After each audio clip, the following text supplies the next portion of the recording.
All right, welcome back. Welcome back. I'm Patrick Henningsen, your host. This is the Sunday Wire, episode 547 of this weekly omnibus news and analysis radio program. Again, brought to you here on ACR, streaming out live on X, Rumble, BitChute, Facebook Live, as well as YouTube and all the audio streams too. So appreciate you guys wherever you're tuning in. Of course, at 21st Century Wire. Hello to everybody in the 21 Wire chat room. That's a separate chat room, especially for our viewers there, but we'll also be bringing in comments from some of the different streams in a moment to discuss what's going on in the world.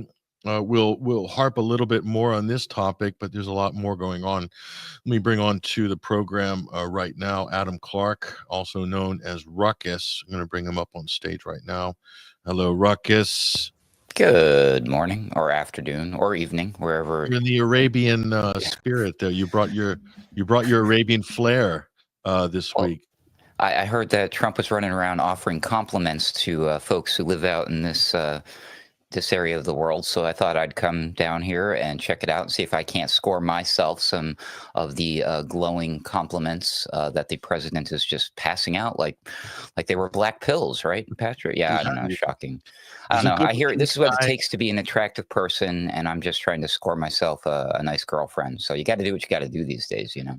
Yeah, I mean, if you want to get Trump's, you want to be the apple of Trump's eye, you need to work on the beard, basically, because that's what Trump likes. He's a good-looking guy, very attractive, his head chopper, good-looking guy.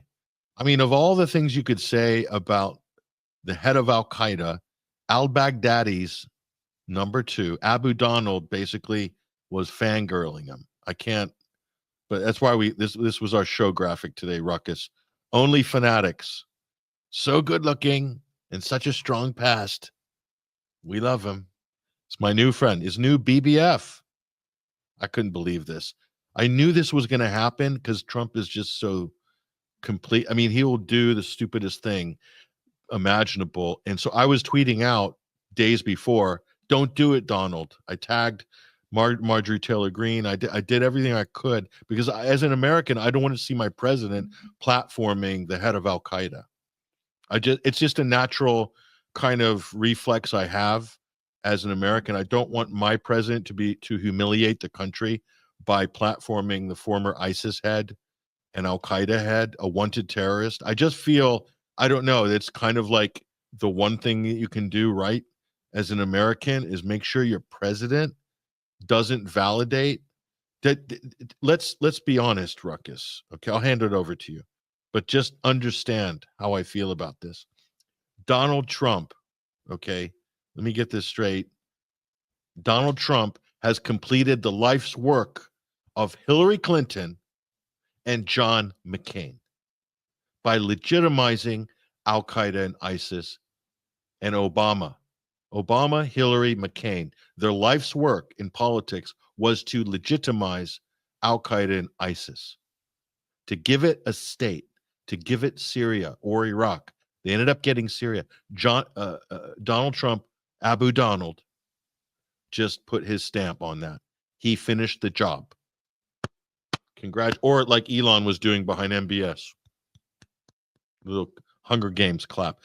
I don't even know where to start on this, Ruckus. It was such a circus. I'll hand it over to you. Your thoughts and observations. Yeah, that's what we would call in this business not a good look, Mr. Trump. Not a good look indeed. In fact, I would suggest that he would probably never even consider doing such a thing if he was eligible to be running for president again, because this is exactly the type of opportunity that the opposition would love to remind the voting public of the next time they get ready to go do the thing. Which, you know, the thing doesn't seem to be helping anybody at this point, because it just at the end of the day ultimately keeps moving forward the same narrative. It doesn't matter which side of the coin it is. It's just another reminder that it's still the same coin. I don't care which side we're looking at, but if the coin is flipping up in the air and landing down and killing people, we got to call that out. It doesn't matter who flipped the coin, which side it lands on. It's still the same coin.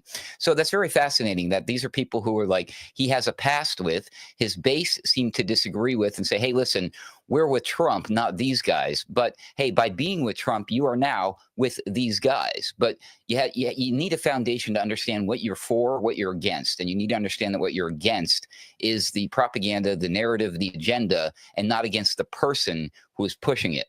What's more important is what's being pushed. That's how I feel about it, Patrick. But not a good look. Not a good look. No, and he had an opportunity to walk it back or just kind of, just put it behind him and not talk about it again. But here he is with Bret Baier from Fox, basically giving it another go, basically reiterating how, smitten Abu Donald is with Jelani. And Bret Baier, being the great journalist that he is, doesn't push back on any of it, obviously. Like President Trump, did you know that this was the head of al-Qaeda that you just platformed and endorsed? Like, you don't get that from Bret Baier, like special report from Bret Baier, Fox's toughest, hard-hitting journalist. That's his reputation. He's the new Chris Wallace, the hard-hitting Bret. It was just throwing softballs at, this was like watching, Rachel Maddow interview Biden. You couldn't get any softer pitches than this. You might as well have been throwing snowballs. Or, not the actual snowballs, but the the cakes, the snowballs. What are they called? Hostess cakes, Hostess snowballs, just lopping those at Trump. It's a joke, Ruckus. Honestly, this is like, I could never have envisioned this amount of silliness, in all of my, I don't know. What do you think? It's, I hate to say it, but I kind of miss all those fact checks that we would get every time Trump opened his mouth. We would get like a million different fact checks from all of the mainstream media outlets and, the people who are not his fan base. That's all gone out the window now. It seems like everybody is just like silent or just like, actually, I've noticed this amazing phenomenon. I've been reporting this and tracking this during my appearances on Mondays for Weaponized News, which is hosted by Sam Chaney. It's a great program, by the way. Y'all check it out if you can. You'll see me there on Mondays. But the thing is, I've noticed that anytime somebody else inside Trump's cabinet is answering a question or addressing the press or the public about X, Y, and Z, it always starts out with and ends. And throughout the whole thing, it seems like all they're doing is just praising Trump. You're not even addressing the problem, the question. You're just like, they always start out with like, well, under the guidance of Trump, well, this administration, well, Trump said, Trump promises made, promises. It's all about Trump. And you're like, are they going to answer the question and address what we're talking about? And that's the problem, is the press has been completely like, their knees have been cut off or something. I don't know where they are. Where are they? They're completely absent. They're not allowed in the press room because they won't say that it's called the Gulf of America now. So the AP, you're not allowed. Maybe this is why we're seeing like these scenes where people are causing a ruckus, like the Ben and Jerry's thing over the genocide recently. We have no choice but to do these things because the people who have been put in place to do their damn jobs, i.e. the press, is it the fourth estate, the fifth estate? I get confused there, but they're not there. So we have to do their job. And that's very disappointing. So it would be nice to see the president sit down, or he doesn't have to sit down. I'd like to see the president stand there, be asked a hard question, and actually answer it. The previous president, when he was asked a hard question, he would look at you like he didn't know what you were talking about, smile, and just shuffle off into the wrong side of the stage till the Easter Bunny came up and brought him down the stairs and he fell down and all that stuff. But this president, he doesn't even take the question. There's nobody there asking the question. So we need to get back to the part where people are actually asking these hard questions of these people, not of ourselves, not to the public, but to them in their face. So Mark Anderson brought up a great a suggestion on the recent episode of Boiler Room. So I'm going to bring this up to you, Patrick. I don't know if he brought it up to you, that we as journalists and what we do, and in particular you and Mark Anderson, but he said me to a degree as well, and Hesher to a degree as well, we should be applying for the opportunity to arrive to these various press events as the press so that we have the opportunity to ask these hard questions and then see what happens, go from there. The other thing is we could buy a bunch of Trump's meme coin because apparently whoever holds the most amount of those coins will get to have a nice sit-down dinner with the president. So that's always an option, but, pay to play, as it were. A disgusting pay to play there. Well, we'll get into some of this. I think we might have Hesher coming up in the green room. Let me get him up on screen as well. I think he's there somewhere. Yes, we've got so many different screens moving here. We'll bring in Hesher. Bryan McClain. Oh, we got to bring Hesher's background up because he's definitely showing flair this week. There, what's this one in the middle? Looks like a cowboy holding a giant vaccine vial or something. That would be our buddy RFK Jr. Oh, that is RFK sporting the 10-gallon hat. Okay, interesting. You've got, of course, Epstein there. I see a little plane in the background. That's, yep. This is a Ruckus original that was used in the last Boiler Room. I thought I'd come out with this one before I switched to today's graphic, but we had a good time on Boiler Room on Thursday with this one. And look at Abu Donald over your left shoulder there. Wow. Abu Donald looking very traditional with his full Saudi garb on. That is impressive. That is impressive. This is really great people, great people. So what Ruckus was commenting on before was the propaganda, and you could apply for a press position at the White House, but they're banning people that give negative coverage of the president. And I'm thinking to myself, are we in North Korea here? Because I'm looking at the stuff that the White House is putting out, and guys, when I see stuff like this, it just I feel like I'm in, we're in the Soviet Union or something, because it's just Leni Riefenstahl level here. I mean, just the gushing propaganda. And then this other one I have is Trump basically saying he signed $11 trillion. First it was 1.4 trillion, then it was 2.5 trillion, and then by lunchtime the next day it was 11 trillion, a trade deal with the UAE, Saudi, and Qatar. They don't have that between them in GDP for the next 5 years. It's not going to happen. He just made up this number, 11 trillion. And look at these over there, basically cap in hand, begging for petrodollars to prop up the US dollar because our system is collapsing, and he's desperate for direct foreign investment into the United States.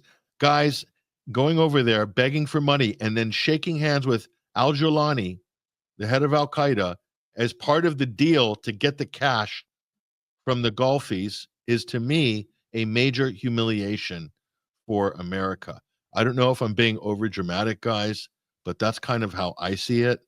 Hesher, your thoughts on this Arabian odyssey over this past week? It was quite something. First off, what's up with these big numbers? We were talking about this on Boiler Room too, and I think I asked the question in the frame of like, what is with the multiple major news announcements of Trump securing $500 billion from these guys and $600 billion from these guys? It was always $500 billion and $600 billion. $500 billion here, $600 billion there. Oh, here comes Larry Ellison and his buddies, AI light speed, $600 billion for the United States.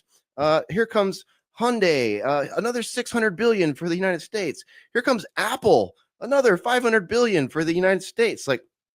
And then, you just add the 5 and the 6 together and you get your 11 trillions here and there. And where is all this coming from? What is the art of the deal behind all these big numbers? Are they even real? As you point out, is there even a GDP to support that? Because we know that the net worth of Ellison and his buddies would barely cover that $600 billion that we're told they're investing in us. Investing what? Is that like value of like monthly Palantir fees to the government? Is that their, are they waiving those for a year? Is that what the $600 billion is?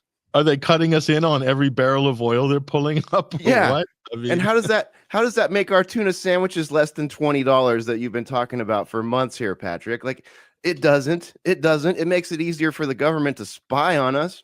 It makes it easier for them to tighten the noose of their technocratic panopticon net that they're casting right now, while people are cheering for it. So yeah, the financial aspect is confusing to me. I'm befuddled by it. It's like every day I see, oh, great financial news, and then, oh, terrible financial news. It's like, oh, we got great financial news, all this money coming in, but you know what? You might run out of toilet paper again. The stockyards are all blacked up, and sorry, it'll be good in the future though. Don't worry about it if that does happen.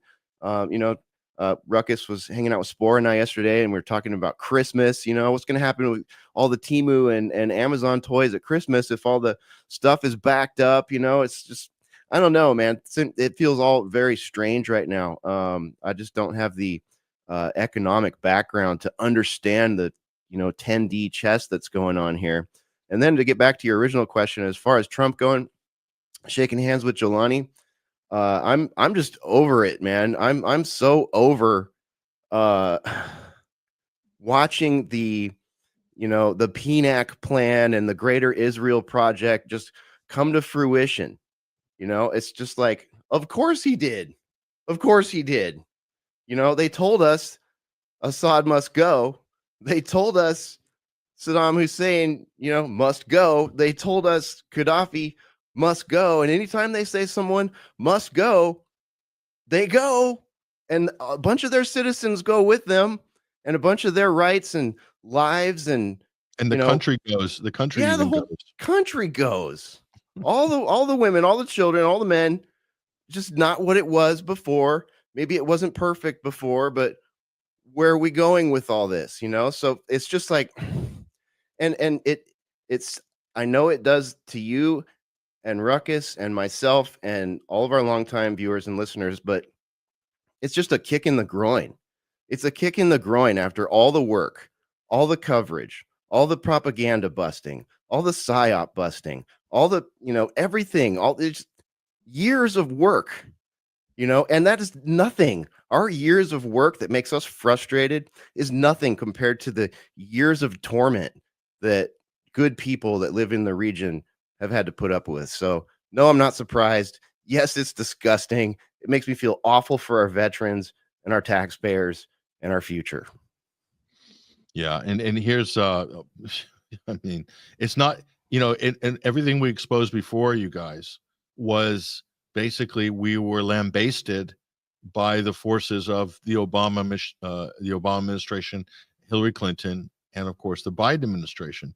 But now we're being lambasted by the Trump MAGA crowd. So it doesn't matter who's president. Okay, this Donald Trump got behind al-Qaeda just as fast as Hillary or Obama did. Okay, I'm almost thinking like George Bush looks like some kind of sage at this point. It's I hate to say it, and I don't want to say that. So on the investment, okay, here we go, you guys. I got it. We'll bring this up for a moment here. Yeah, we'll see if anyway. I'll bring it back up on stage. The investment booty that Trump is supposedly going to pick up for the U.S. taxpayer. Here we go. I think what's he calling it now? Let me see. What have we got here? 10 trillion. Yes, here it is. I don't know if you guys can see this up on screen. We now have over 10 trillion of investment. What the hell is he talking about? 10 trillion. We'll bring that. We'll bring this up here. Look at that. That's almost a third of our entire national debt, right? Yeah, almost a third. Not quite. Well, we'll give it time because the debt keeps going up. We'll short. Yeah, it'll be a fourth of our debt in a couple of months. So here it is. And so they released this. The White House basically tweets this out.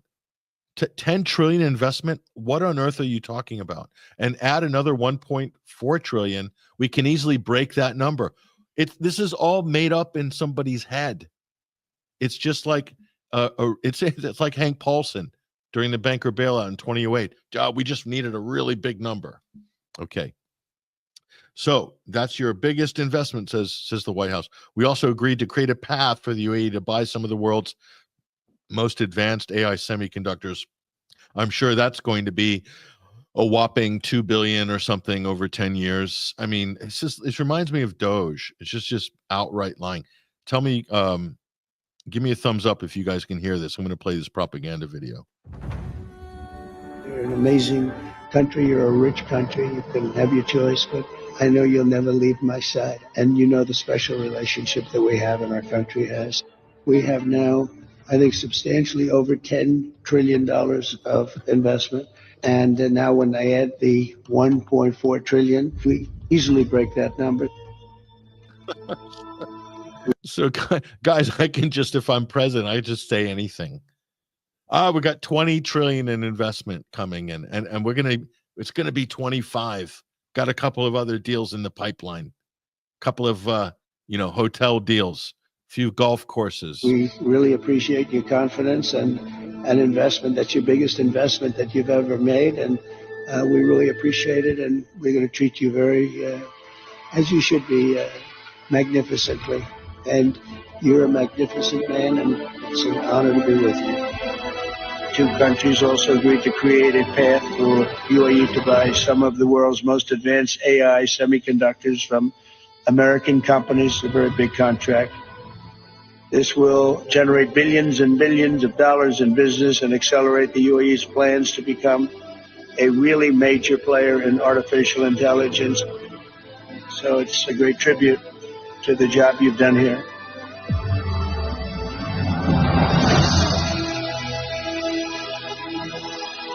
I don't know how much more of this you can take, you guys, but it's just propaganda, basically.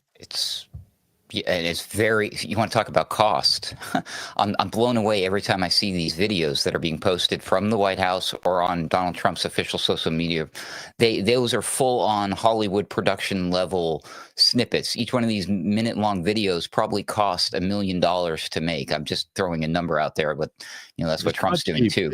It's good work. Whoever's getting the work, hats off to them. They're doing a damn good job. It looks great. But there's if you're a filmmaker and someone's coming to you with this and just big up the Donald, big it up, make America great, make everything great, you can do that with film, cameras, music, setting. It's the tools are there, but the substance isn't there. The substance isn't there, and to me that's the problem. You got to see through this glitz. There's no substance. It's just announcement, deal, announcement. Where's the trade war? Like, what happened there? The U.S. caved to China 2 weeks ago. I also have a curious question because they keep talking about investments left and right. And from what I understand, in my experience as a business person in the past and as a minor investor into various things like small stocks and cryptocurrencies and things like that, gold, silver, etc. Anytime somebody invests in something, there has to be something in return. There has to be an ROI, a return on the investment. So we have all of these investment promises. Well, what's in it for them? And I would like to dig in deeper into the actual contracts that are being signed, but there probably is none because it's just bluster, it's just talk, it's just propaganda, it's just we're just everything is awesome. It's like the song from Lego, the Lego movie, everything is awesome, and it's like don't dare look behind the scenes to see what's going on because you'll discover quickly it's not awesome. So yeah, I have many questions, but we're not getting any answers as usual. Yeah, that's another one of those propaganda videos. So, yeah, a lot of talk, to me, it was just a huge distraction because the amazing thing was, so they did two bait and switches or two. I call it the Trump's Kansas City shuffle. They sent in Witkoff and pulled out this American hostage who was an IDF soldier, Eden Alexander, something. He was. So they only become American if they're serving in the IDF, if you noticed. And so he's not a POW. So that we're at war with Hamas, but it's a hostage, even though he's IDF. Okay, right. And then Witkoff promises the Palestinians that we're going to let in food and medical supplies and water if you release this guy. So they released him. They worked with the Americans. Trump got the big W. Witkoff got the big victory lap. Netanyahu even drafted off the back of it and said, and because of the work of Donald Trump, we got the da-da-da-da, So they all basically got a W out of it, and they lied to the Palestinians. This is not a good thing to do when you're in negotiations with the Iranians and the Russians as we speak. Russia and Iran are looking at this and thinking, okay, these guys are basically short con artists. They don't really give a what about the substance or the results or the principles of the negotiations. They just want to get media W's.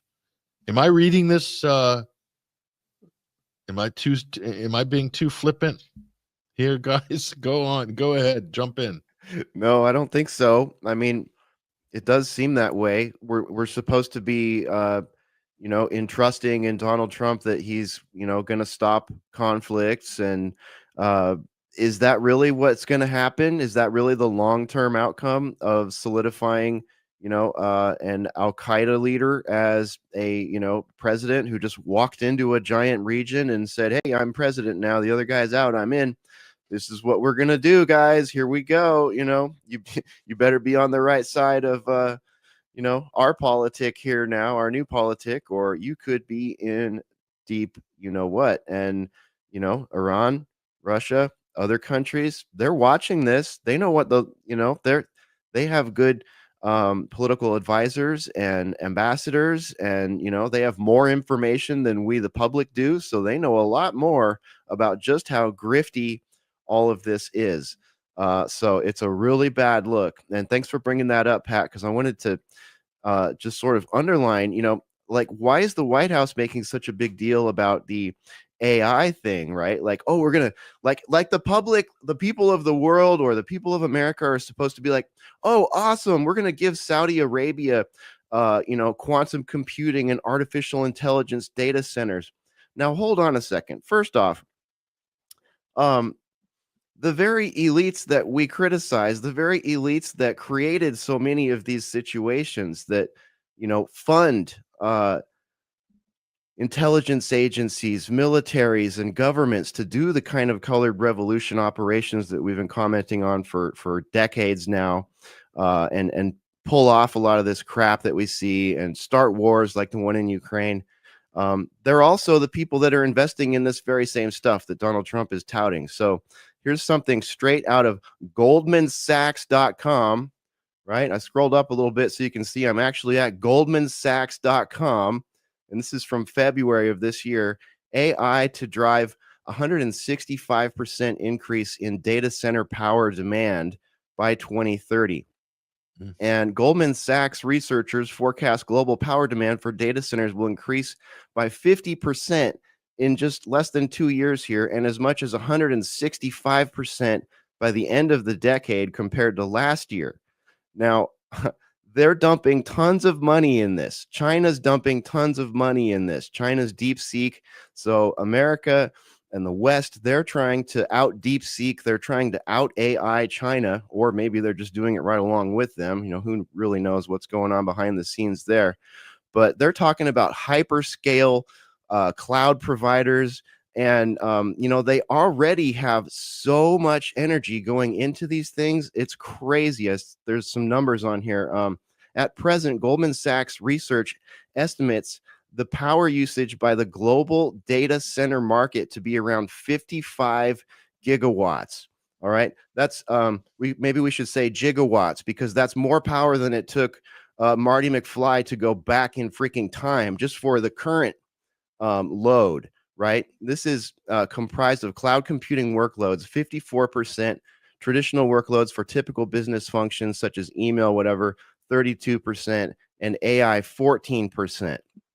So they're talking about projecting power demands, which will reach 84 gigawatts just by 2027, with AI growing to 27% of the overall market, cloud dropping to 50%, and traditional workloads falling. So this all means that the biggest bankers in the world are planning to see the workload, traditional workload, that means people going to work, okay, think about that, falling, and the amount of AI rising, and the amount of overall power skyrocketing. Now, that 55 gigawatts on its way to 84 gigawatts by 2027 absolutely just makes everything else a dwarf, right? Like, they've told us that amount of power, they can't even make that amount of power without going back to nuclear and who knows what other kind of exotic power technologies to do it. And who have they been blaming for their fake climate crisis this whole time? Us. Those of us eating the $20 tuna sandwiches. It's our fault. And these guys are willing to increase by orders of magnitude the amount of so-called fossil fuel that we're going to use so that they can put AI in places like Saudi Arabia. Get the F out of here.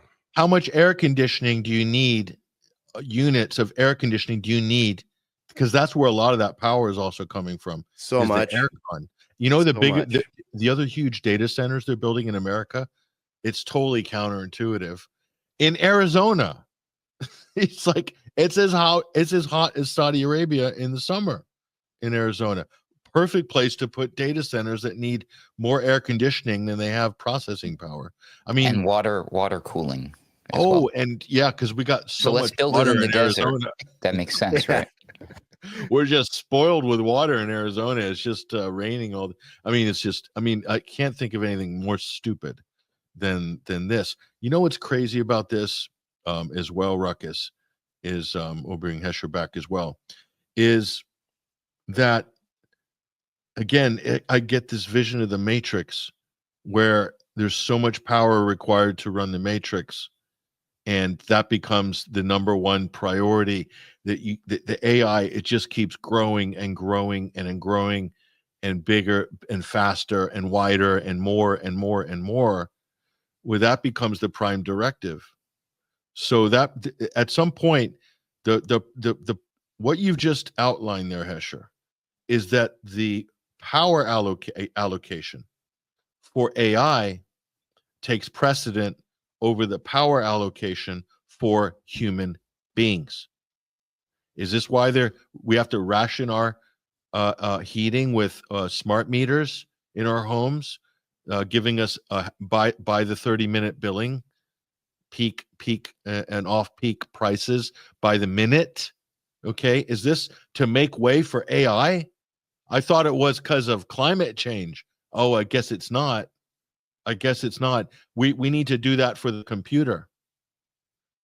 You're going to freeze. Wear an extra sweater because AI. Wear an extra sweater in the winter and rub on Tiger Balm for Elon, for Tesla, for AI, for Sam Altman. You know, For you're Ben going to freeze this. Solomon. So Ben Solomon can have it too. Yeah, Ben Solomon. Yeah, for Alex Karp. Yeah. Absolutely. Tighten your belt, gentlemen. Tighten your belt so the tech lords can have some more power for their grid. Why? Just to make life easier, right? No, for them to get filthy freaking rich and this massive underclass, much of which will be unemployed. Plus the technocratic control mechanism that's associated with all of this is, yeah, this was a must do. We had to do this thing. Like, so they had to tug on the heartstrings of the people to say, oh, we have to do these things to save the planet, save the environment. And we got everybody addicted to these electric vehicles when ultimately now we've moved past that, but still everybody's obsessed with electric vehicles. So ultimately the goal of the electric vehicles had nothing to do with the climate. So what purpose do they serve? Oh, well, guess what? You can just turn them on and off at will. Like, it's very easy to, it's all part of this technocratic control grid that's being laid. Remember during the emergency illness period time back, what was it, 2 weeks ago in 2020? One of the very first things they did while everybody was shut inside their houses is they laid down all the 5G, remember? And they also went hard after anybody who raised any concerns or questions involving that technology. You know, all those crazy conspiracy theorists are running around saying 5G is causing COVID. I'm like, well, nobody's really saying that, but we have some concerns here. Oh, shit down and shut up, you stupid conspiracy. Like, it was crazy, but that's what they were working on. They were laying the foundation for the next phase, which I believe we're witnessing now, which is this rollout mass, like you thought the warp speed of the vaccines was something. Our heads are spinning already, but they're going to spin as soon as we realize just how quickly this control grid, which is going to be run by the algorithms, the AI, the robots replacing our jobs.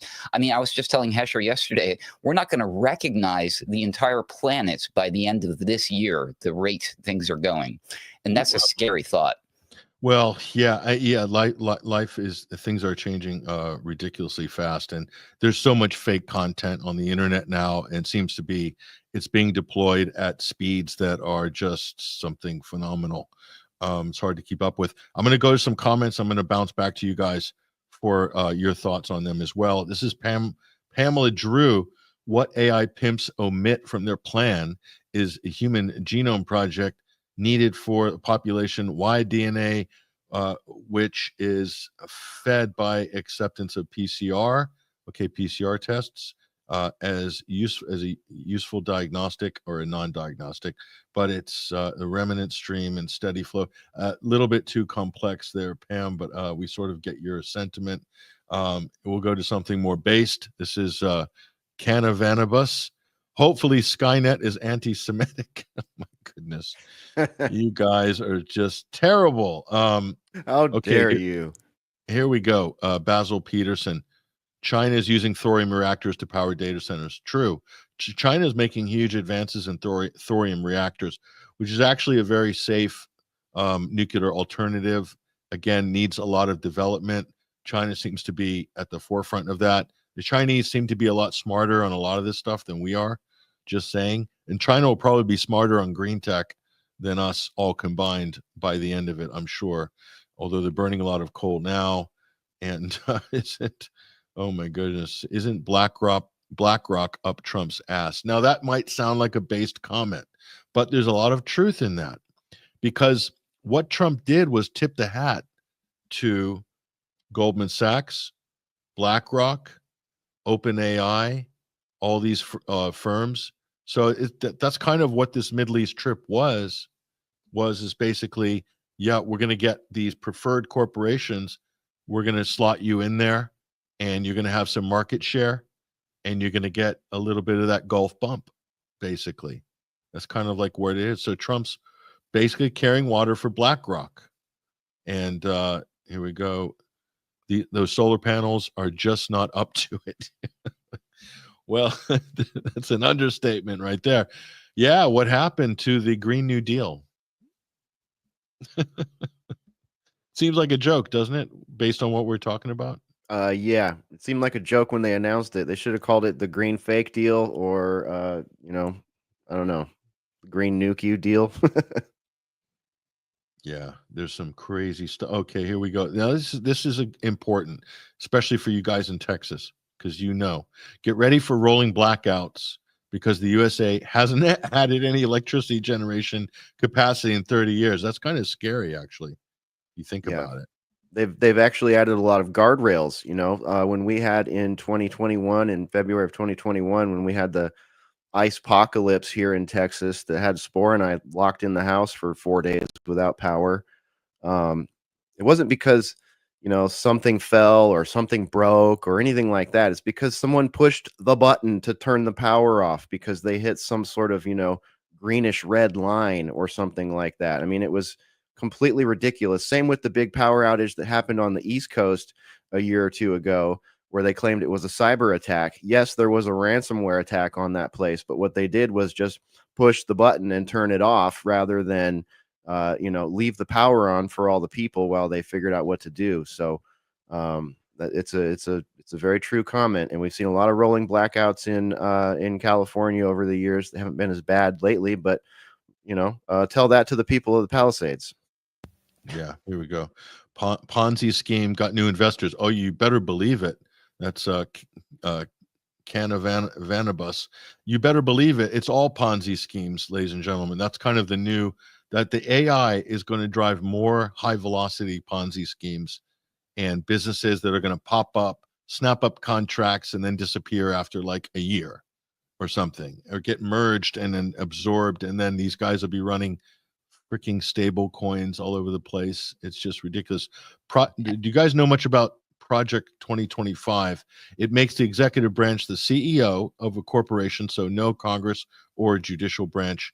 Now, it might seem far-fetched what ZP Zap is saying there, but judging by the sort of way that this government's kind of behaving with the Constitution and throwing judges in jail, and you can argue about the merits of the argument on that, but I'm a big fan of due process. I'm very old-fashioned, and while I disagree with my political adversaries on a number of issues, that there should be some kind of preserved due process in which things can be adjudicated. And it seems like the Trump administration is on a bit of a power trip, with a couple of these issues, and I'm a little bit worried about that, as I would be if Biden was doing it or Obama. Okay, so and so I do see Trump doing a lot of the same things that he accused Biden of doing, and I think we have a great system in America. We've got a fantastic Constitution, fantastic Bill of Rights, great at restraining government tyranny and overreach. It's fantastic. We have a great system of balance, checks and balances, but it's totally out of whack at the moment. There's way too much power in the executive branch and in the lobby branch. That's the fourth branch of government. It's the lobbyists. And that our founding fathers didn't actually put that provision for us. It was kind of added. Citizens United was kind of added to it unofficially. So we have this private branch of government in America that's bigger than the other branches, which is a little bit of a problem in my humble opinion. But who am I to rain on the party? Because everybody is making tons of money right now. So I don't want to upset any of the billionaires. I'm so sorry I even brought it up. Any thoughts, ladies and gentlemen?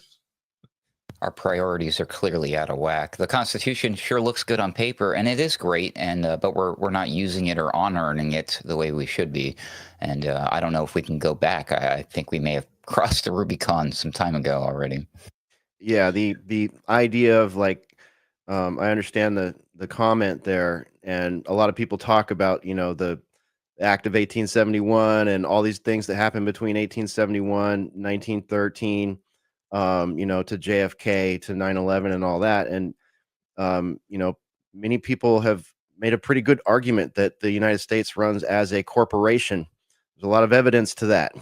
I won't get into the weeds on that. I think most people watching this program probably already know that.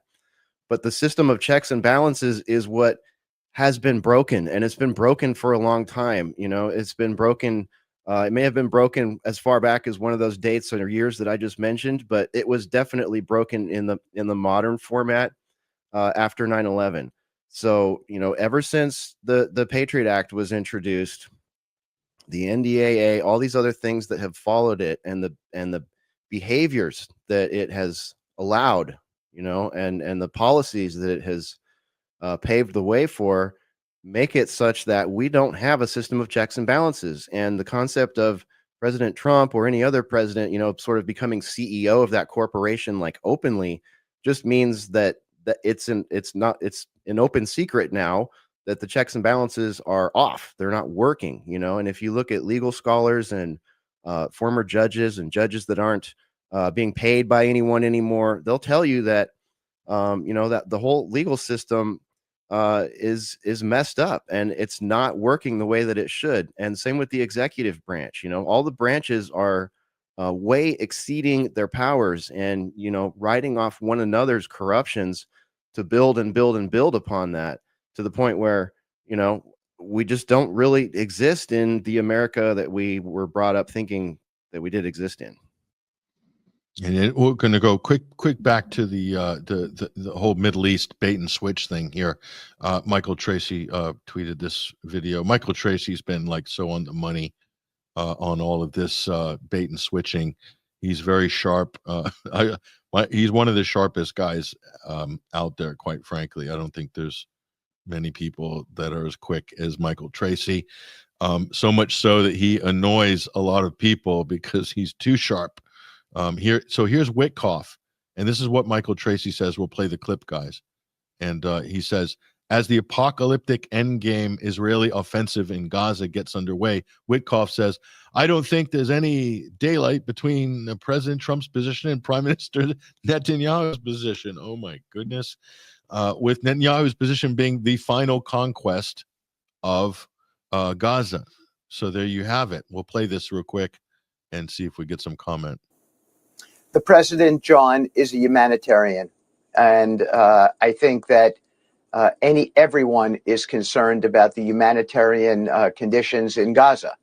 That said, it is a very complicated situation there. Logistically, I don't think there's any daylight between President Trump's position and Prime Minister Netanyahu's position. The issue now is, how do we logistically get all of those trucks into Gaza? How do we set up the aid station? Time out. Sorry. I'm out. If this was a soccer match, I'm pulling out a red card right now. Okay, not a yellow card. I'm pulling a red card on Witkoff. Logistically, guys, Ruckus, Hesher, you guys are experts in logistics. Of course, you're not, but you don't need to be. How do you get aid into Gaza logistically? How is it getting in there before October 7th? Anyone? I can't even figure this out, Patrick. It was dropped difficult. by a spaceship. Dropped it, right? Is that how they did it? Did Elon was taking care of that back then, right? With SpaceX, fly up and then Amazon drone deliveries. Was that it? Am I right? You're right. It was Bezos. He was bringing in 400 semi trucks worth of aid per day into Gaza with little Amazon drones, and he was doing that for the last 20 years because Jeff is very generous like that. No, it was coming by truck. It was coming through the Rafah border crossing, not rocket science. Don't need Elon to figure this out. And Witkoff is saying the logistics are this is not an easy thing to solve. Complicated. Yeah, it's very complicated. And that's why they've got experts like us on the case. Yeah, I could see it might be a little complicated to send some trucks with some aid over that border, seeing as that border has been closed, seeing that other trucks going and other flotillas going with aid have been bombed and shot down and people have been murdered. So, I mean, there's a little logistical problem for you right there. You want to send who are you going to send in there? You're going to send some Trump. Red Cross people or some UN people, maybe some people from Jordan or Egypt. Oh, wait. Yeah, all those, maybe some journalists to go along and make sure everything goes well and report back to us that, it's happening and that these are humanitarians and they want to, rectify this. No, because all those people I just mentioned have been bombed, have been murdered, have had their stuff taken and destroyed before it could even get there. There's no water there. There's no power there. There's no hospitals left there. Where are you going to drop the medicine off? There's no hospital anymore. I mean, it's not like doing a property deal in Atlantic City, Steve. I mean, you don't have to deal with the Teamsters. You don't have to bribe the city council. You don't have to threaten the regional planners. None of that. Not to say anything about the local reps or the mayor, the corrupt mayor's office. It's literally, you just have to make a phone call to the guy that you're supplying all the weapons and bombs and fueling up their F-35s. That's all you have to do, and just say, hey, open that road, let in the food, the water, and the medical supplies. You twit. So no wonder we get comments like this. See, Kurt Boss knows.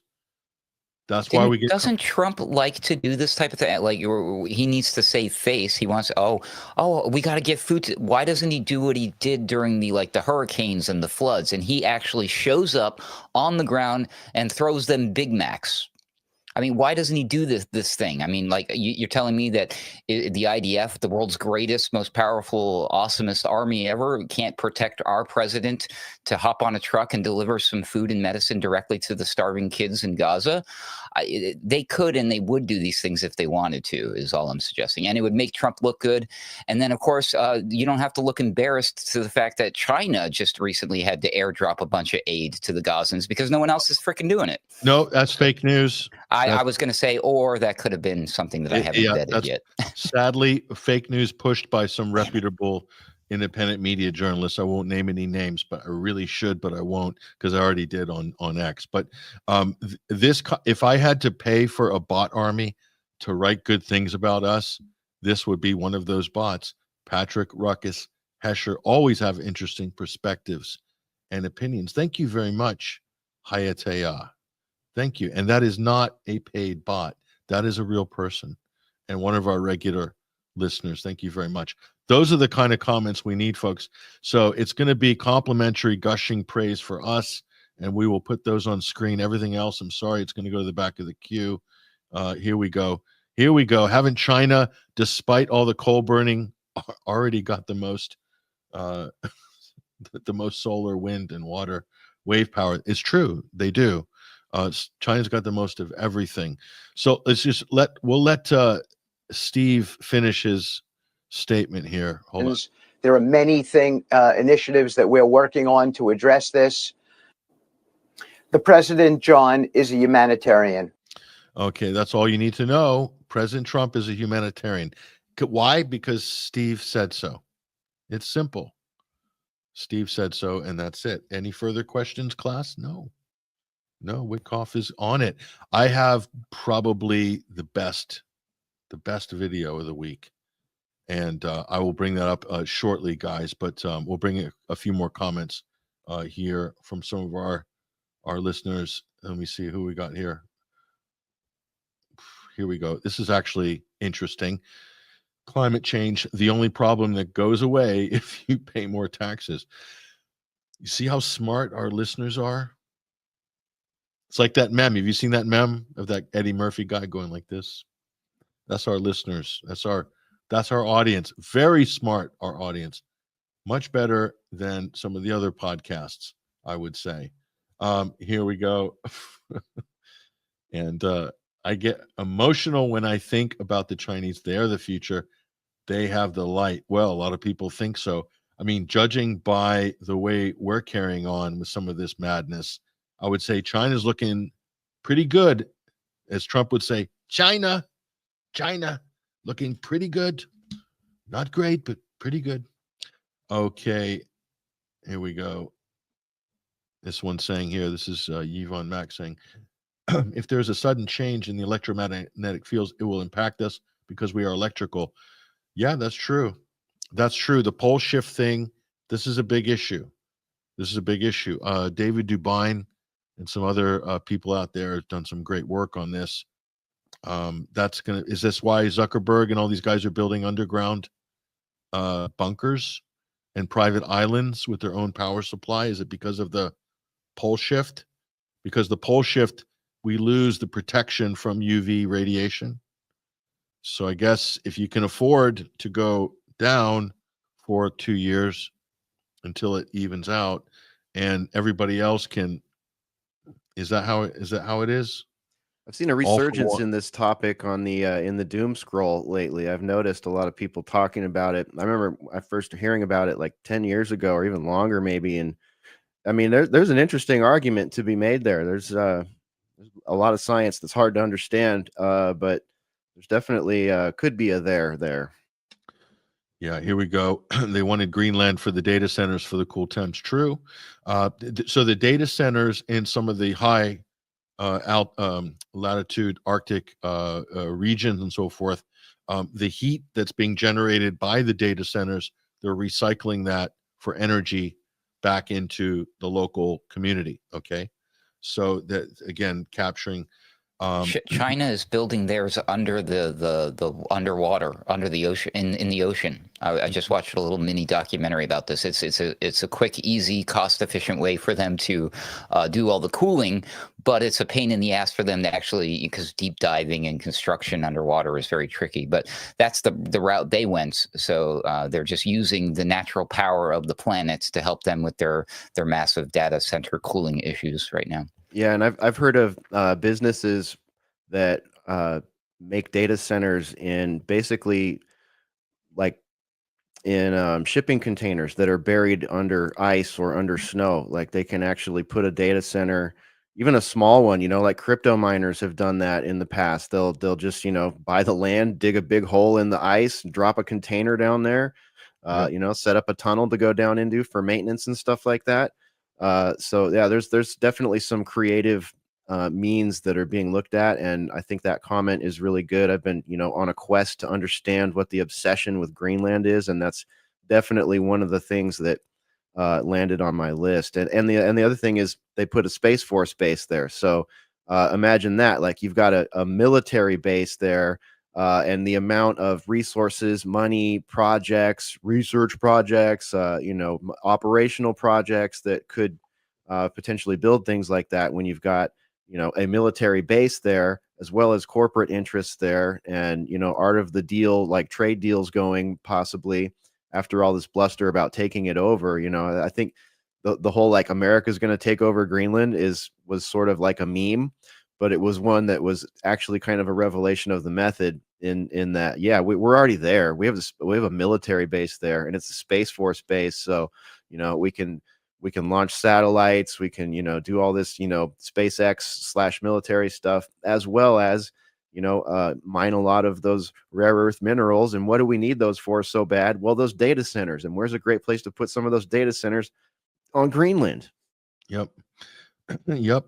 Listen, for pure power, the most profitable crypto mining are basically hydro-powered crypto mines. And you can buy an old mill in West Virginia with the wheels already intact, and you can retrograde refit it, and basically it can run X amount, and you can put another wheel in. It's like the land and some of these old factories are going for chips. Basically, they're almost giving it away. So if you're industrious, if you're clever, and you know where to go and how to cut a good deal for some of this stuff, I know some crypto miners that have invested in hydro, and their overheads are around zero. Yeah. Interesting that they're not going to wind or solar, though. Back to that other comment, it's like, yeah. and hydro's like, that's the oldest school version of green energy, right? Like hydro, I mean, look at the Hoover Dam. It's one of the wonders. We've been doing this forever, and we just kind of let that fall to the wayside a few decades ago, and tried to, in the Obama era, they tried to replace that with all this, fancy newfangled electric and wind and solar stuff, and the very first big chunk of money they gave out to that was to who? Solyndra, right? Which ended up just being a big grift, a complete lie, a complete grift, a big theft of taxpayer dollars. And did anyone even was anyone held accountable for that? I don't think so. There was more than one Solyndra too. Like, that's the only one that got publicity. There were a couple of others. There's a couple that are still going as well. And Trump's going to have a few Solyndras as well. That's for absolute sure. And probably be some of these big names like Larry Ellison, some of these guys, and with kind of AI vaccine development. Get the F out of here. AI vaccine development. Don't make me say something very derogatory on air, but anyway. So here we go. What is this? This is just craziness. What are you talking about? The Yahoo Vision bomb conquest? Is it Eurovision? The Eurovision Song Contest. Did you guys see what happened? I saw a fan protesting and getting abused by security. That was the one piece I saw. So Russia got kicked out of Eurovision just the minute they invaded Ukraine, or crossed the border into Donbass and Lugansk in 2022. So Israel is just busy mowing down people, and they haven't been kicked out. They're not even Europe. Israel's been added as a kind of to allow them to be European. I mean, that's something else. But so what they do the voting. It's people's choice. They do the voting by telephone, and as if by magic, every single country Israel won. And it wasn't because of telebots, right? There's only one country that didn't work in, was Poland. And somehow Israel managed, for the first time in history, one country got the majority from all those countries. And it's a telephone voting thing. So did Israel game the system on that? I kind of think yes. But so it's a double slap in the face. It's like that Batman and Robin meme. Israel's slapped. Unbelievable. So yeah, Eurovision. It's a bit of a joke anyway. It's a bit, it's a bit on the camp side, if you know what I mean. Rainbow flags and stuff. But anyway, Israel dominates in those areas. They just have to. But here we go. Now we're getting somewhere. Ryan Wagner. Trump signed a treaty with the aliens to do the transports. The best deal maker. I mean, what? Well, we don't advise day drinking during this program, especially on a Sunday. Generally, I'm not sure if that's at play here, but we're just putting that warning out. Does Ryan mean the illegal aliens or the outer space aliens? I'm thinking the extraterrestrial ones. I'm thinking he's talking about the extraterrestrial ones. I was Oh, thinking. I thought he meant coyotes, like transporting people or food or things. I don't know. Yeah, with transport, like teleporting.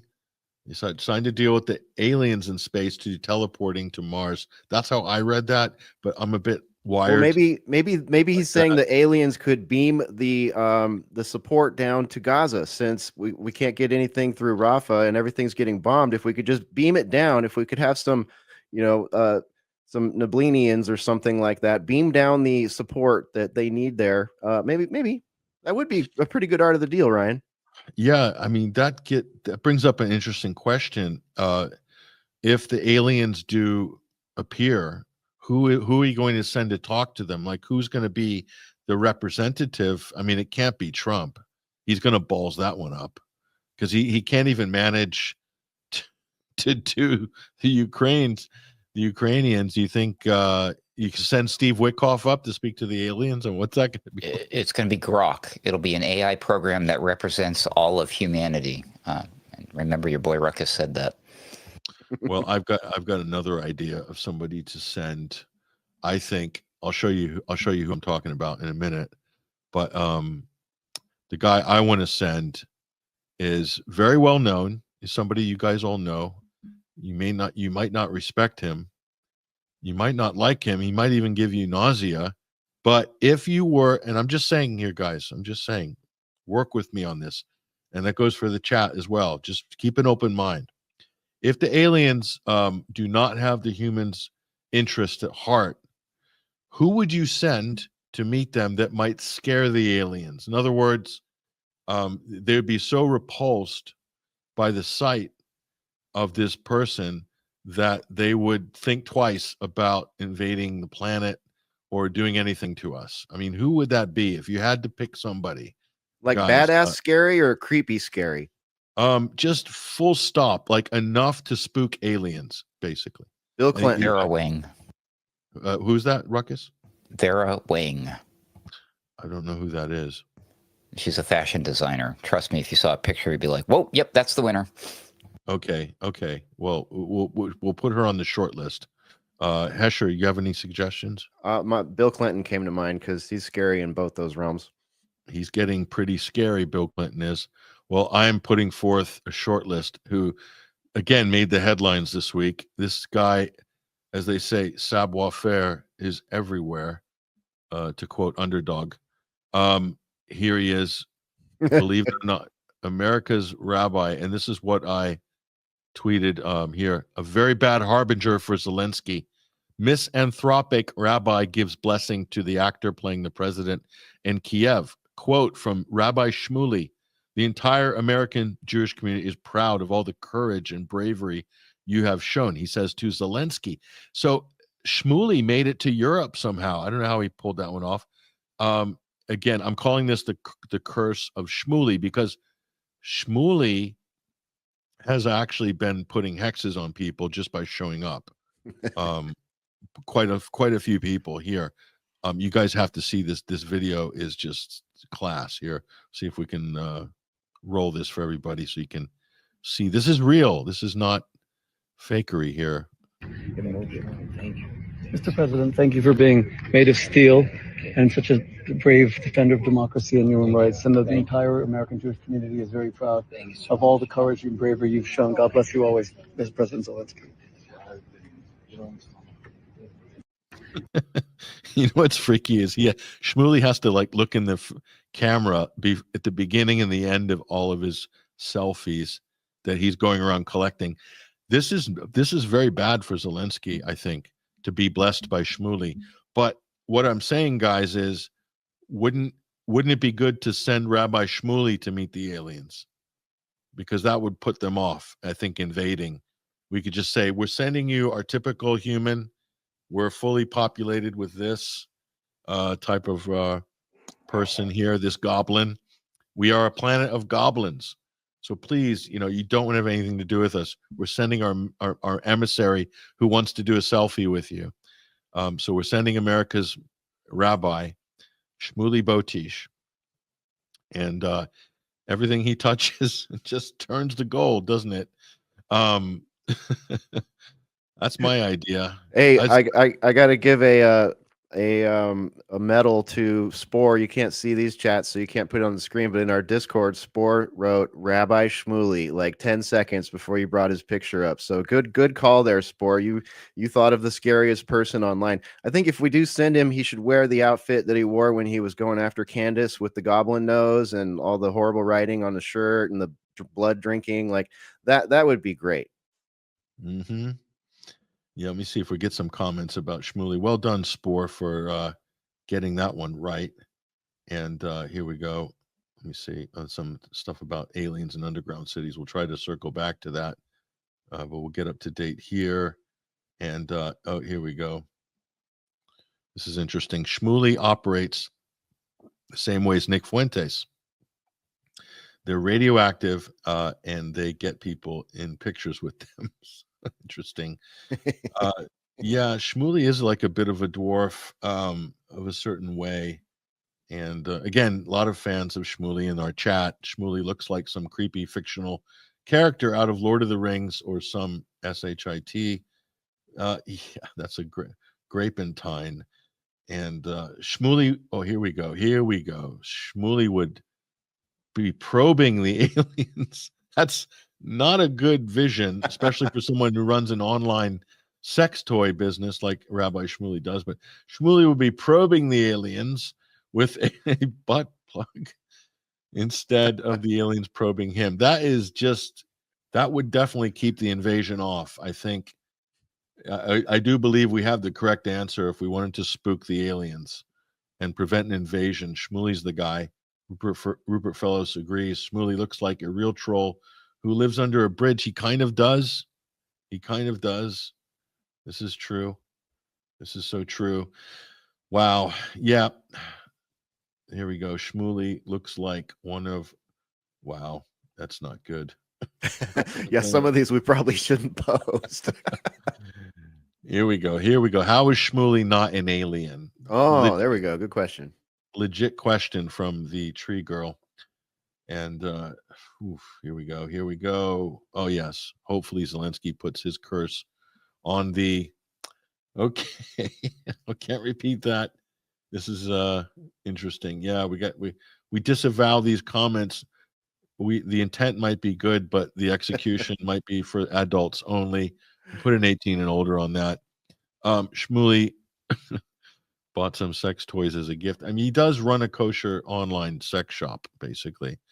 Yeah, and that's the guy basically superglued himself to all the presidential candidates, half of Congress, and now Zelensky.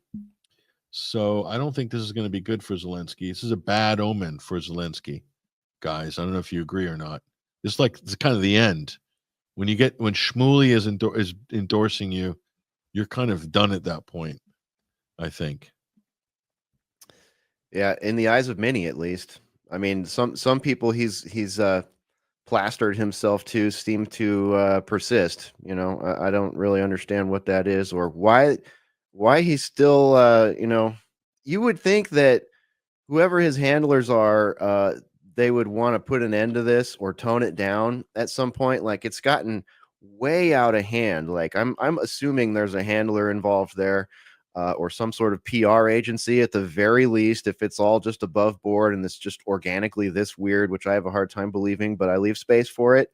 But whoever's running that like PR, camp, I just don't understand it. I'm seeing this with so many people, like Michelle Obama too. She's running around right now doing a terrible podcast and saying things that nobody relates to. It's just like, what happened to a bunch of these people's PR teams? Like, are they just gone, or are they intentionally tanking these people so that they can get that underdog feel and then come back later, as the victor, or kind of the same way that, that's kind of what happened to Trump, right? I mean, you couldn't have been made a bigger underdog than he was between, 2017 or when he came on this, basically since he came down the escalator until, January. I think Amanda here actually trumped, no pun intended, trumped Spora a bit. She's saying she posted this before we put Shmuley up on screen. Please don't post Shmuley, and of course we did. So full props to Amanda for not only getting it right, but trying to warn us off as well, but unsuccessfully. It was Shmuley, But but just I back to think the we all knew where you were going with that. We just didn't want to say it. yeah, you probably did. You probably did. And then I like this one here. When asked about the aliens, it said Trump would probably bomb them first. True. Very true. You might get Very confused and just deport them, though. Also, right. He'll send Steve Witkoff to meet them, and next thing you know, we've got them committing trillions upon billions, gazillions of an investment in some sort of bizarre alien currency, of course. So and when asked, like people were guessing, who would you send to deal with the aliens? Or no, who are the aliens? The Ewoks. Do you send the Ewoks, or are they the Ewoks? Be great if they were the Ewoks. Who doesn't like Ewoks? But if you wanted to put them off, who would you send? Katy Perry, says Dr. Nick Riviera. They just tried that a couple weeks ago. They did a dry run, a really dry run, actually. So they returned to sender. Yeah, they didn't go into space. Would you send Boris Johnson? Yeah, that would work. I think those are all good, very solid. Nancy Pelosi, solid, very solid. Dick Cheney, probably not as much of a threat. He's not what he was, but definitely good effort there. Zelensky, true. Now this, okay, I'm going to put a name up on screen. This would definitely make aliens think twice before pulling a V. You remember that series V, you guys? Remember Love V? Before they would not pull a V if you sent your forward party and it had this person in it. Look at that. John Fetterman. Exigent news. Listen, that is legit. He's tall, he's scary, he is so dumb. And then he's wearing those long shorts, the basketball shorts, and the hoodie. That's pretty good. I think Fetterman's more scary than Jelani, but actually Tree Girl trumps both of those, possibly with the current iteration of this person. Look at this. Madonna. Oh, scary. Yeah, super scary. That might work. Okay. That is if you sent Shmuley and Madonna and Fetterman in one capsule to go and meet the aliens, basically to convince them not to invade the earth. Maybe here, Satan Yahoo, that's Netanyahu.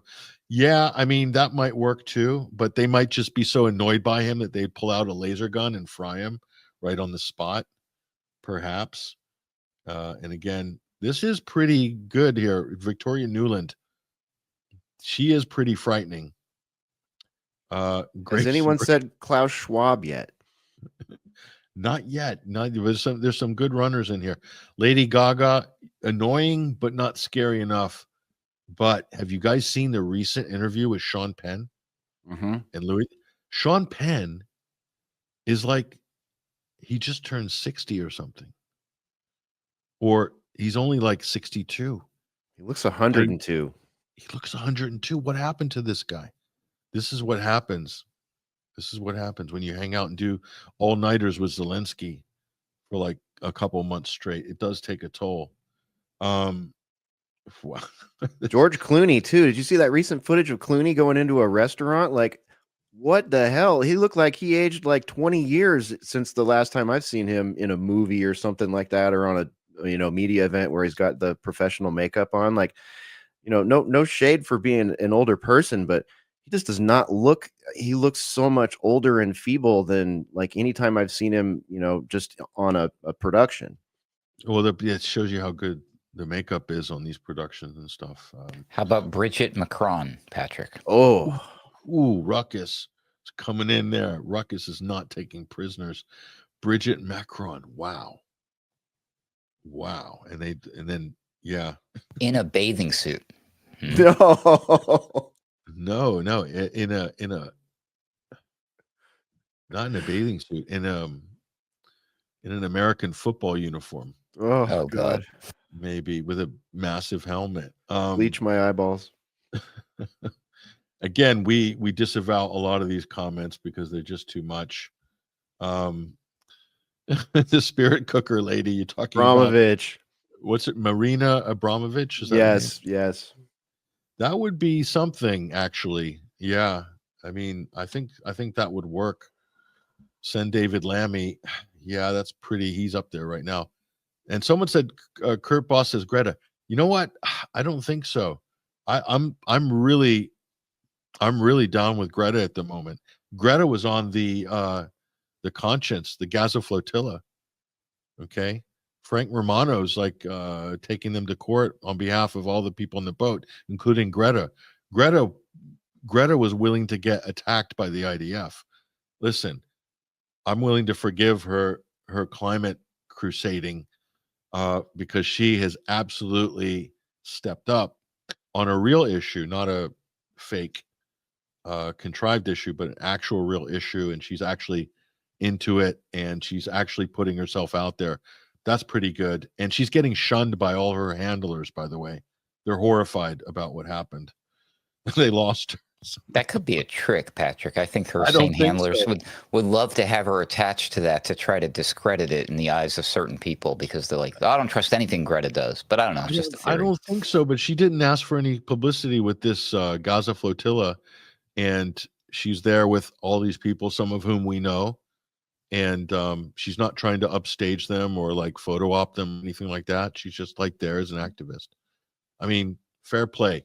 I give credit where credit's due. Now we're talking here, Rupert Fellows, is Mark Levine. Oh boy, did he step in it this week, didn't he? What did Levine do? What did he, besides just being his normal annoying self, what did he do this time? He attacked Tucker Carlson because Tucker Carlson made comments about what's going on in Gaza, and Tucker Carlson slammed Levine, if I recall correctly, and it caused a bit of a back and forth there. Tucker mentioned it in an interview with someone. I think he might have been talking with Dave Smith, but I can't remember. This was earlier in the week that I saw this. But it was interesting, and Levine came out, and it's on his X account, and sort of attacked Tucker. And Levine said, I'm trying to remember this properly so I can paraphrase it, but Levine said that something was equivalent to anti-Semitism. It was like one of those criticism is the same as anti-Semitism comments, but it was I'm gonna see if I can find it, because it earned him so much of a ratioing on his X account that it was actually kind of glorious. Oh yeah, Levine is okay. Here we go. We'll go back to Mark Levine in a moment, but maybe South Park is right, and Earth is just a cosmic comedy reality show to amuse the sick, twisted alien communities out there. It's not being ruled out. It is definitely looking more like a possibility every day now. The probability of that is increasing by the moment. Clown world, like the universe, is expanding, right? So, like the data centers, it's expanding here. Okay, Albo Martinez, aka Kurt Lazarus from Tropic Thunder, says, send Diddy in a baby oil battle armor with baby oil battle armor. That would definitely put them off. Yeah, I think so. I think that would work. Sharon, here we go. Send Sharon Osbourne. Yep, but we can do one better than that. Bono. That really might annoy some interstellar advanced race. Is Bono. I mean, that's normally who you send to the World Economic Forum, right? And after the Bataclan, you remember that? Mm-hmm. They sent Bono and the Edge to help package up that one. That was a good event. Yeah. Interesting media event they turned that into. I got it, Pat. I got it. So Mark Levine went off on Tucker Carlson, called him a schmuck, and warned him, quote, "Don't screw with me, you little bastard," end quote.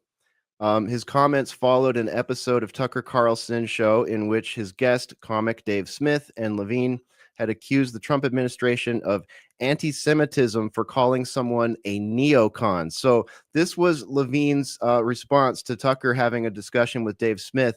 He said, he called him a schmuck, and then he said, if you use the word neocon, that's anti-Semitic. And his whole, like, the comments just exploded under it. Like, people have been using the term neocon for a long time to describe a group of people that are not all from Israel or Jewish. Yep. Here's an interesting strategy. Send Lindsey Graham. He would definitely want to bomb them. Unless, well, I don't know, some certain people Lindsey Graham likes. But definitely that would be an interesting strategy. Of course, there's We quite know a they few. would just send Elon Musk if this was a reality thing. They would literally just send Elon, and it would be done. Yeah, it's unless the aliens turn out to be black, that might end up being a little bit of an issue for Elon if they were black.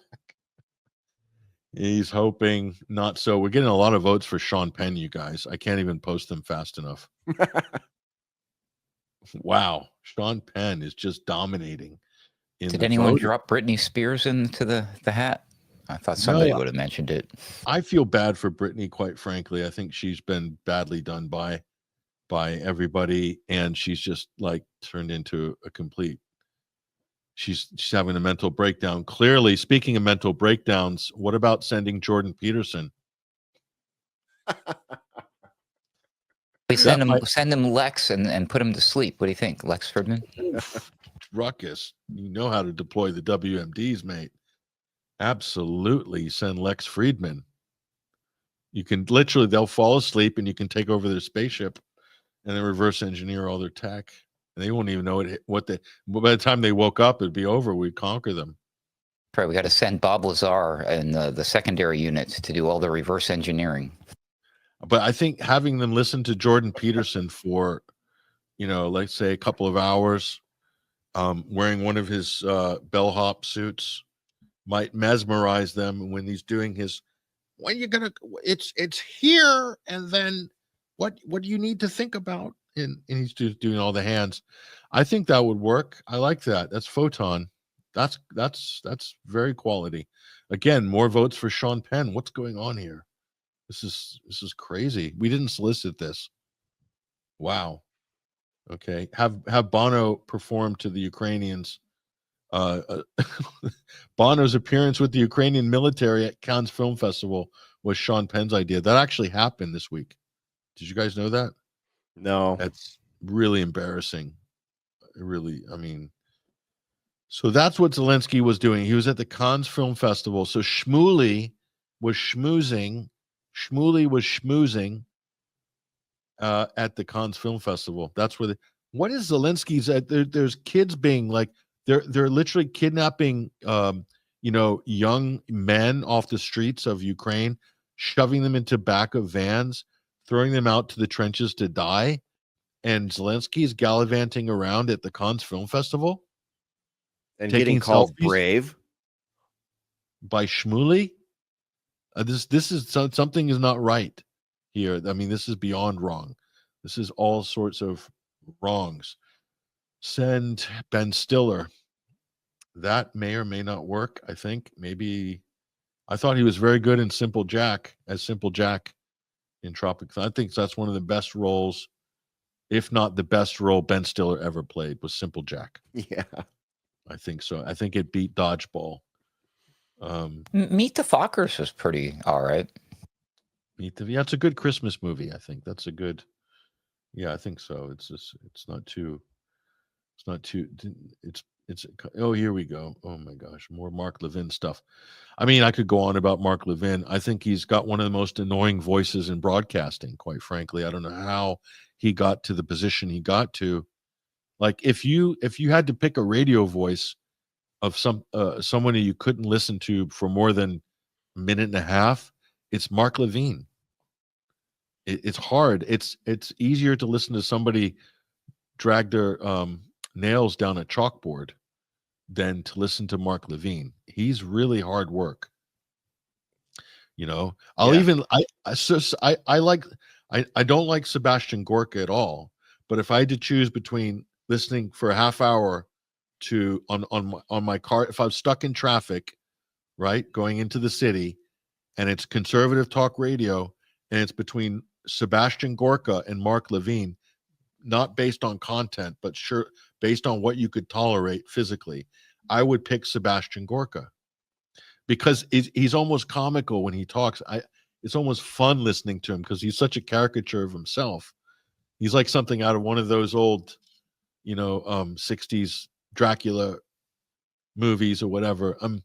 But some Hungarian count from some living in a cave or something. But Levine is just annoying.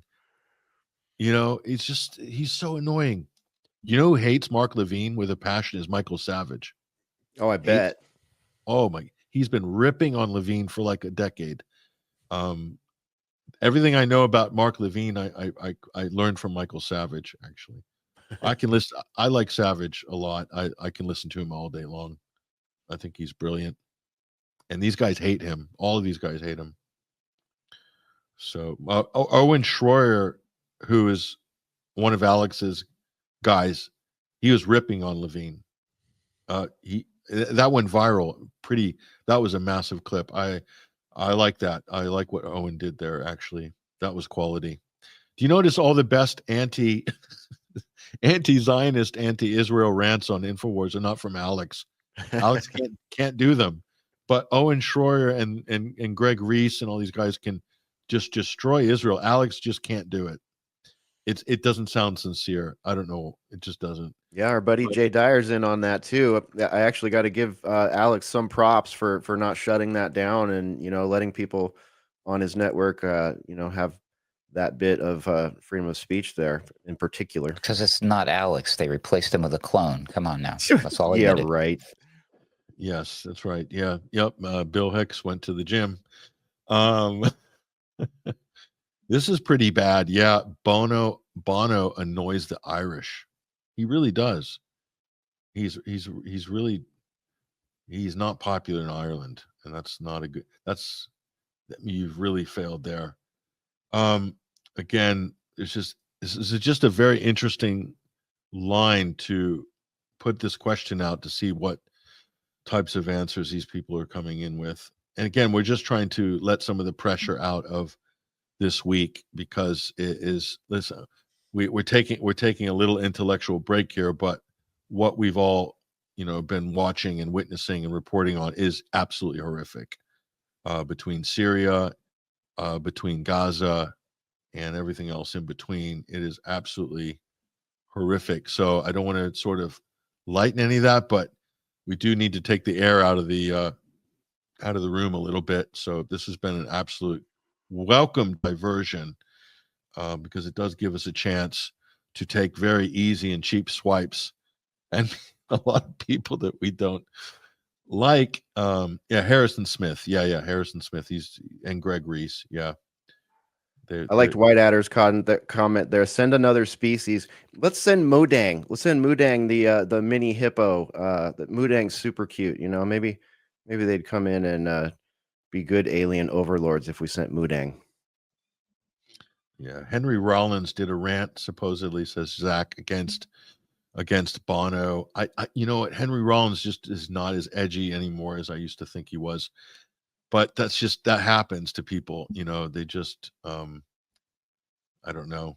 He's like on the arts and entertainment channel more than I think.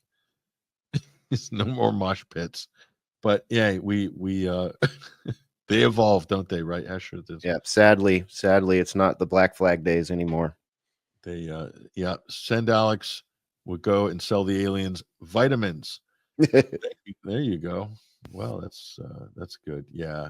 Listen, you guys, thanks for coming along the ride, for the ride with us this week. It's been interesting. We'll leave it there. Let me take that tweet down because I don't want to end with that. But there's a lot of Henry Rollins fans, you guys. It's interesting. Yeah, man, Black Flag in the early days, awesome, absolutely awesome. Totally changed a lot of things for a lot of people, and even into the like 90s and maybe even a little bit longer. Henry Rollins used to have some, he said a lot of things back then that I would still probably totally resonate with. But same could be said for Jello Biafra, who like now can't even form a sentence that I could understand or agree with. Yeah, this is quality right here. This is a good one to end with, from Kurt Boss, who's distinguished himself this week with his comments. Trump would start a trade war with the aliens. We need $600 billion to start, guys.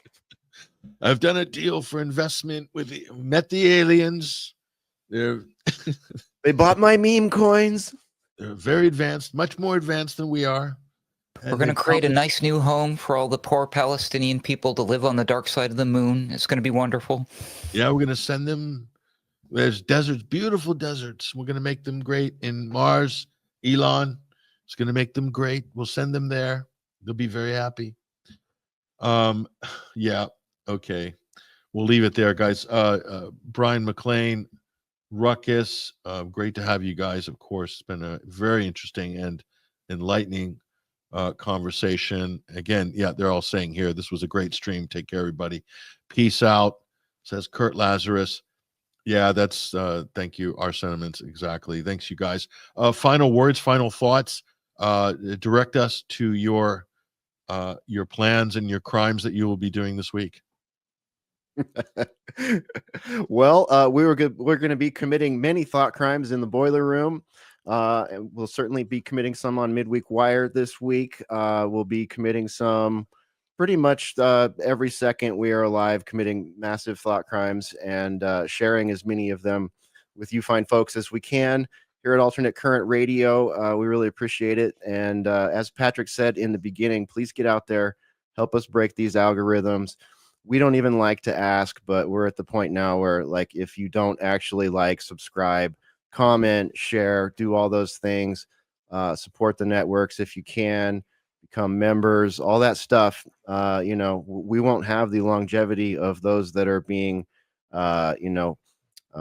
suggested go to space to meet with the aliens and sell them vitamins and stuff like that. That's really not how we do things here. So it does require a bit of listener support. We need that at Alternate Current Radio. We need that at 21st Century Wire, and our friends at the Pulse need that as well as many other people. If you like what you see here, look at some of the people that we follow, that we platform, that we have as guests, and help them out too. At the very least, hit the subscribe and the like button. That's something that you can do for free that literally takes seconds. Get on the emailer lists. All those things really help us. So yeah, I'll just throw that out there, and we'll see you on Thursday night for another Boiler Room.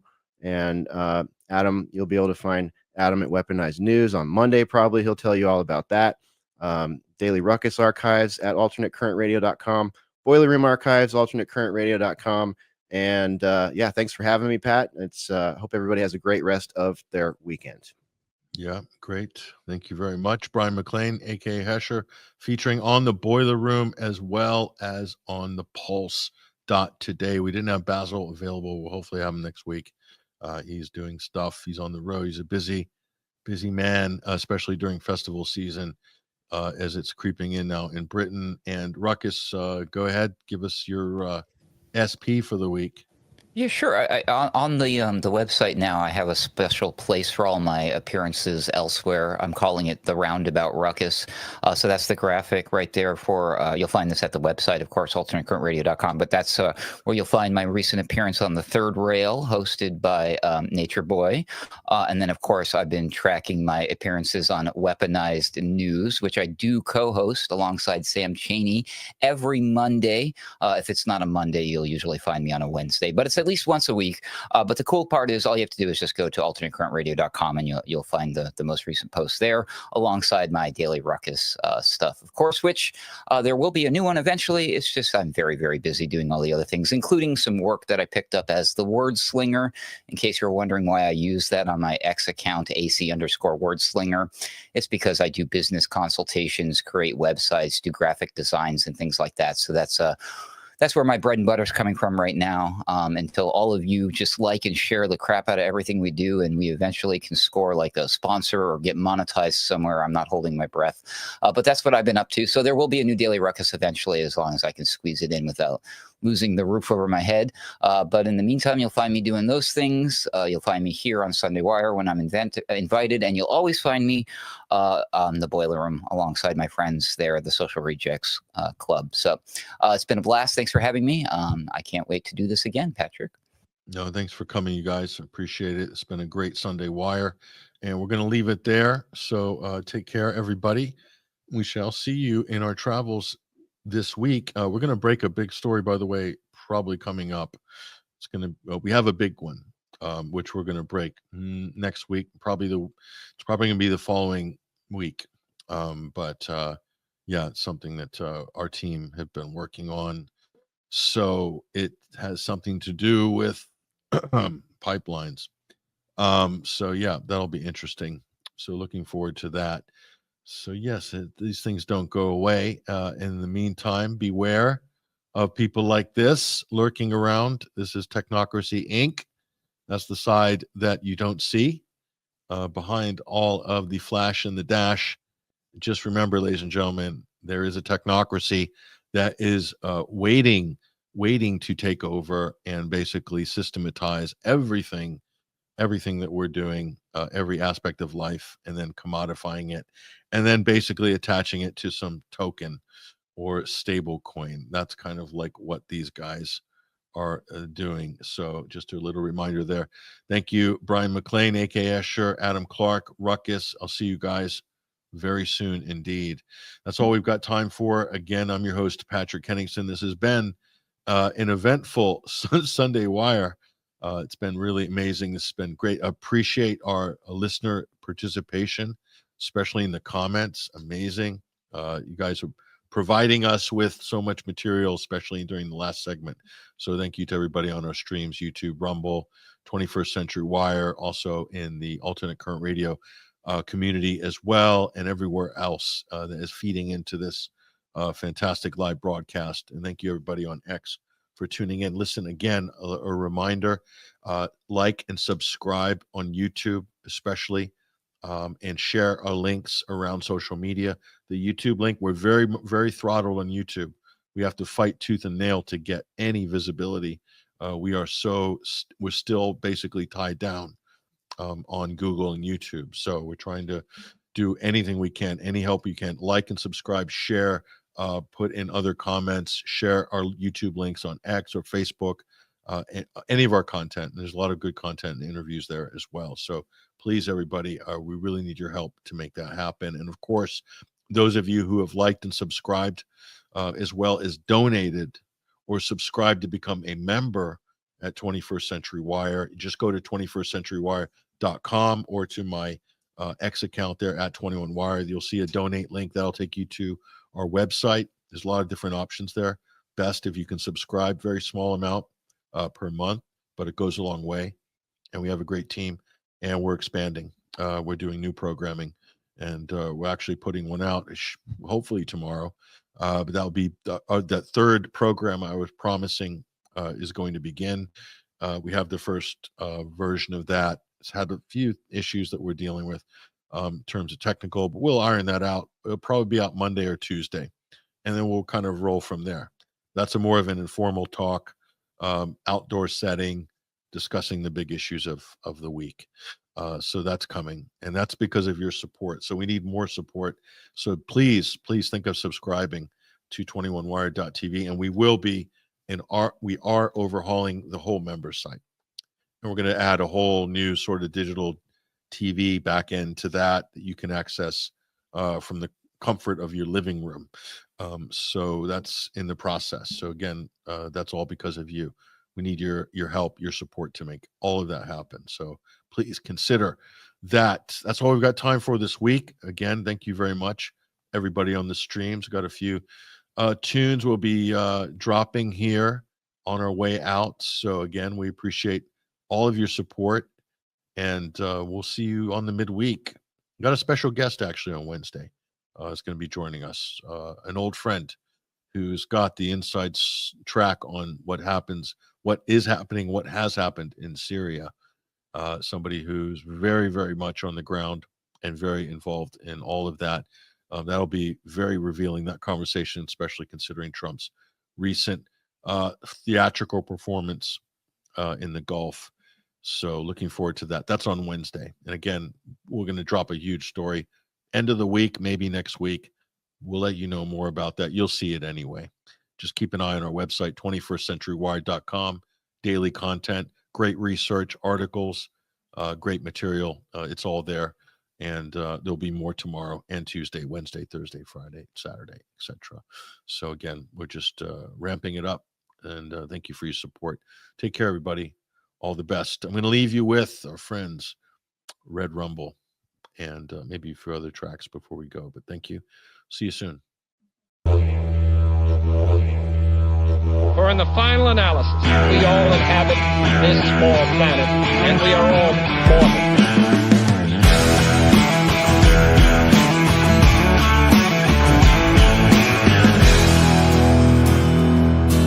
Lately I've been watching the world gone mad. Brothers and sisters full to take a stand, to hate their fellow man, another man. Divide and conquer is the acronym plan. Distract the people, control the story. Don't believe your lying eyes, you know me. Stay in power no matter what. Playing with the doomsday clock. Turn a blind eye and gamble your trust, pushing us to turn to good. Corruption and lies, truth is the crime, will turn to dust. Well-designed misery to keep you on edge, make you believe anything anyone says. Keep it left or right, not top or bottom. Accuse the victim, can't you see we got 'em? Stay in power no matter what. Playing with the doomsday clock. Turn a blind eye and gamble your trust, pushing us to turn to dust. With captured rights, feudal time will turn to dust.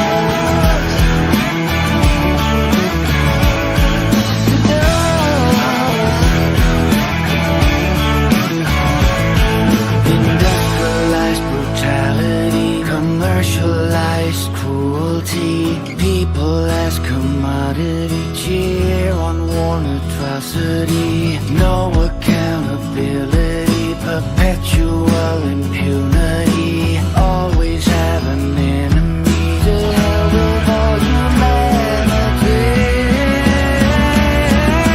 Stay in power no matter what, playing with the doomsday clock.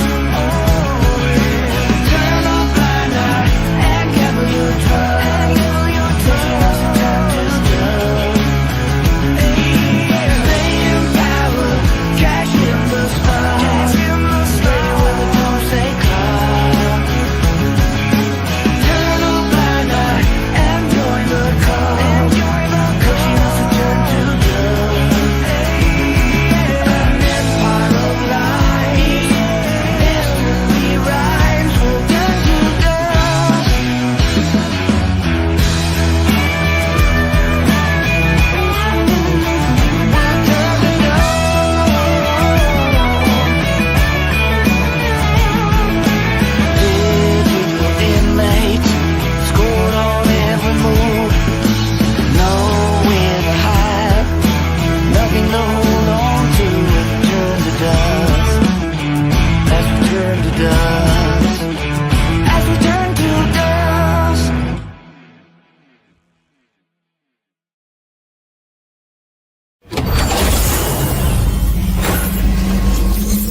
are the revolution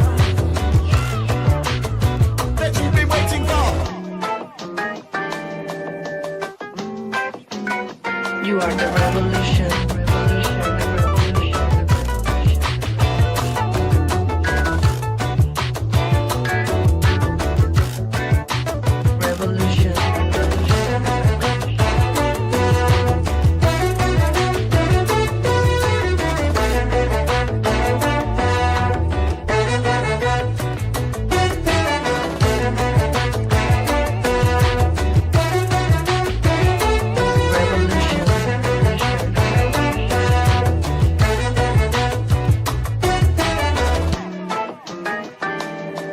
When you're tired of being just a commodity, you are the revolution.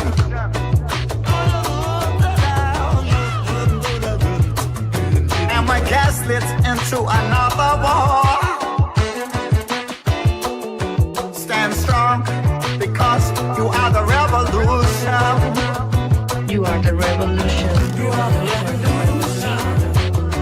You are the revolution. You are the revolution that you've been waiting for. You are the revolution. You are the revolution. You are the revolution. They conspire against you, accuse you of terrorism, to steal your sovereignty.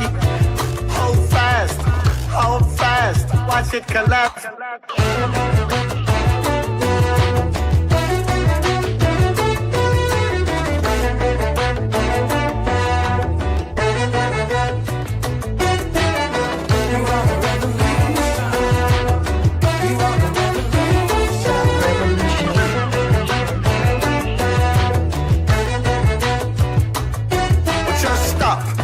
I know that we still have the power. You are the revolution. They want to centralize, monopolize, control your thoughts. Breathe, go deep, go outside, put seeds in the ground. You are not alone.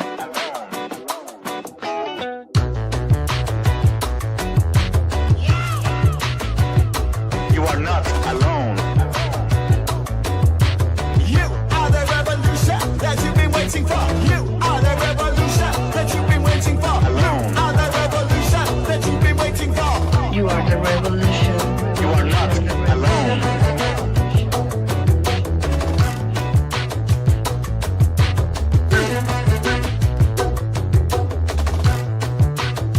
That you've been waiting for. Oh, hi. Is this a train to the revolution? Why, yes, my lady. And you're right on time.